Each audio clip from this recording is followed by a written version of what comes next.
Welcome to the new world, the Cypher Art Show, Salt Lake City. I'm here with Brad Tier, my esteemed brother. I'm Steve Tier, and we're going to take a look at all the great art that is being displayed in Salt Lake. So Brad, here we are. Tell us about this first piece. When did you do this? All these pieces were done in the last 6 to 7 months. This one's called, appropriately, The Boss, as you can read above. Mm-hmm. And he's a character that appears in the story Hemispheres. Which is in the Cypher trilogy. Right. Which all appears in the Cypher graphic novel. Right. And when was that published?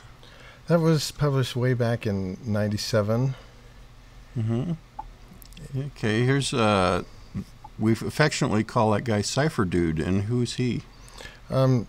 He's the main protagonist, and he's sort of a hapless anti-hero that kind of bounces around from one dilemma to another throughout the graphic novel. Mm-hmm. And what's this little thing here?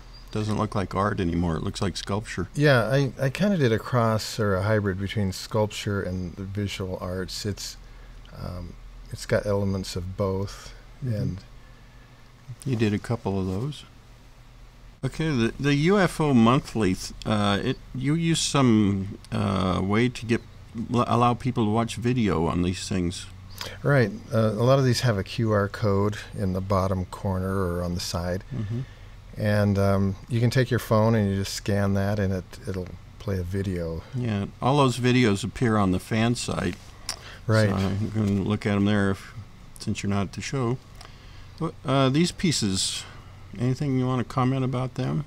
The Salvador Dali one, Salvador Dali appears in the story Hemispheres. Mm-hmm. So that was that reference. And these robots, they appear in the book too. Right. The two robots appear in Hyperlabs, the story, and then the dog robot appears in Subwayward. Yeah, and now one thing that's not in the story is that catfish. Right. That's kind of an oddity. Yeah. Yeah, so these ones that are going by pretty quick there. Oh, sorry, man, maybe we missed those. Anyway, let's talk about the whalebone. Okay. It's just an image that was very persistent. So, persistence of paradox is, the theme of the show. So, just an image that just was recurring. Mm-hmm. Now, that's a page from the comic, but it's much, much bigger. Right. I drew these freehand straight out of the comic, and they're, exactly the way they appear, with some variation, obviously. Mm-hmm. And these are all done with acrylic markers on canvas. So this one's huge. It's 4 by 5 feet. Yeah. Now, those guys appear in the book, too. Right, in Subwayward, the last story. Yeah, and this gal was in the Gatekeeper. Right, she's in the trilogy. Mm-hmm. And then these didn't appear in this trilogy, but where did they appear? It was in Cryptographica, a story about the Loch Ness Monster, and it has a QR code with a little kind of a story. I narrate the entire chapter. Mm-hmm. And there was a poster that was done for the show. Right. Promotional. Right. Alpine Art did a great job. Also, there's those QR codes. Right. And there's the book. And they were selling some there. Right. And we're going back a little bit in the show. There's that sculpture again. And there's another sculpture. Right. We'll see in a bit. Yeah, these sculptures were kind of a homage to some of the iconic moments in the book, that had a lot of meaning. And there was one other moment I was going to do, but these were the two primary. Yeah. Now, are you going to open this up in a minute here? Yeah. There's stuff inside. Yeah, each box opens up, and there's, like a little sculpture, a narrative inside that kind of expands the context. Mm-hmm. So now we sit here with bated breath, waiting to see what's inside. Right, all in slow-mo. And here it comes. And I painted the sides. Mm-hmm. I painted the boxes with black acrylic paint, and then went in with white markers. Yeah. So they're exactly like the canvases. The same technique. And they all have that scratchboard look, which the book was done with scratchboard technique. Right, right. Yeah, I did digitally put in a few woodcuts into the graphic novel. But this was an iconic moment with when he encounters a sculpture within a sculpture. Mm-hmm. I don't know if you remember, but I think that came from that. I don't know. That story totally behind that symbol. Do you remember? You are here? Yeah. It's just, posing a question of, sort of the outrageousness of being, conscious and being aware, being here. So the whole book is full of psychological and philosophical and art references. Right. Yep.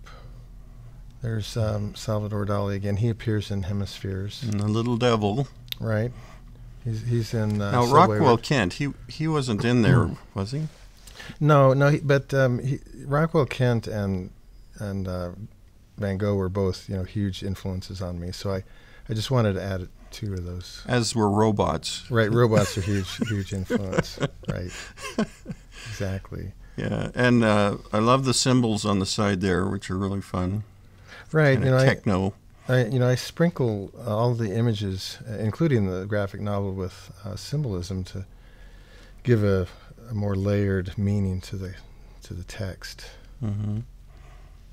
And this Escher one, it's new. It wasn't. I mean, Escher was in the book, but I don't remember. Was Your Move? Was that in the book? Yeah, he says that in the book. Okay. Exactly. When the Cypher character pops up over the edge, he says, "Your move," and then Cypher sits down and starts playing chess with him. And then he backs off. Right. He tips over. His chair goes tumbling. Yeah. Yeah, and I also added the paper airplane, which is launched in that story. Right. Which has the meaning of life written on it. Right. But he never gets to read it because he's oblivious. He's kind of clueless. Yeah, and so here's some detail of that. Right, I added the chessboard partially because of Escher's obsession with tessellations. Mm-hmm. Right, and then the number 1 there and the number 6. What tell us about the numbering? Well, I began adding the numbers as just sort of an homage to, the comic book aesthetic. The graphic design of comic books.